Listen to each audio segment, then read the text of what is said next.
धुलिया में नरडाना से बोरविहीर रेलवे मार्ग के किसानों ने उचित मुआवजा न मिलने पर स्थानीय चुनाव में मतदान का बहिष्कार करने का फैसला लिया। किसानों का कहना है कि सरकार ने उनकी जमीन का अधिग्रहण तो किया, लेकिन बदले में बेहद कम मुआवजा दिया गया। किसानों ने बताया कि इस संबंध में उन्होंने कई बार शासन को शिकायत दी, लेकिन अब तक कोई ठोस कदम नहीं उठाया गया। केंद्र सरकार ने मुआवजे का अधिकार राज्य सरकार को दिया था, लेकिन किसानों को अपेक्षित रकम अब तक नहीं मिली है। आक्रोशित किसानों ने आज इस मुद्दे पर जिला प्रशासन को ज्ञापन सौंपा और साफ कहा है कि जब तक उन्हें न्याय नहीं मिलता तब तक वे किसी भी चुनाव में वोट नहीं देंगे।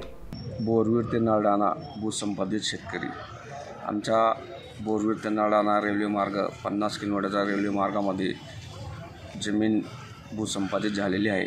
23/9/2023 पासून आमचा भूसंपादनाचा निवाडा जाहीर झाला।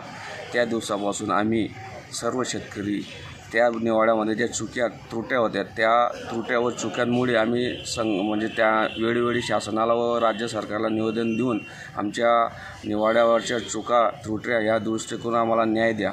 आम्ही न्याय देत मागत असताना 2023-2024चं लोकसभाचे इलेक्शन झालं, 2025-26चं विधानसभेचं इलेक्शन झालं, त्याच्यानंतर आता होऊ घातलेल्या जिल्हा परिषद पंचायत समितीचं इलेक्शन होत आहे, तरी आम्हाला न्याय मिळत नसेल। आम्ही मुंबईपर्यंत पोहोचलो, महसूल मंत्र्यापर्यंत पोहोचलो। महसूल मंत्री साहेबांनी व पालकमंत्री साहेबांनी मीटिंग लावून कलेक्टर साहेबांना व प्रांत साहेबांना वेळोवेळी सूचना देऊन सुद्धा आम्हाला जर कधी आमच्या भूसंपादित गेलेल्या जमिनीचा मोबदला वेळेवर चांगल्या प्रकारे मिळत नसेल तर आम्ही होऊ घातलेल्या जिल्हा परिषद पंचायत समितीच्या इलेक्शनावर बहिष्कार टाकून आम्ही मतदानापासून वंचित राहणार। याची सर्वस्वी जबाबदारी राज्य सरकारची राहील, कारण आम्ही जर निवडून आलेले लोकप्रतिनिधी हे जर आमच्याकडे आमची दखल घेत नसेल तर आम्ही मतदान करायचं कसं?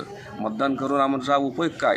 लोकांना लोकप्रतिनिधींना निवडून आमच्या सर्वसामान्य लोकांना जर न्याय मिळत नसेल तर आम्ही मतदान करून त्यांना निवडून देऊन आम्ही फार मोठी चुकी करतो असं आम्हाला शेतकऱ्यांना निदर्शनामध्ये आलेलं आहे आणि म्हणून आम्ही मतदानापासून वंचित राहणार आहोत। आम्ही मतदान करणार नाही आहोत।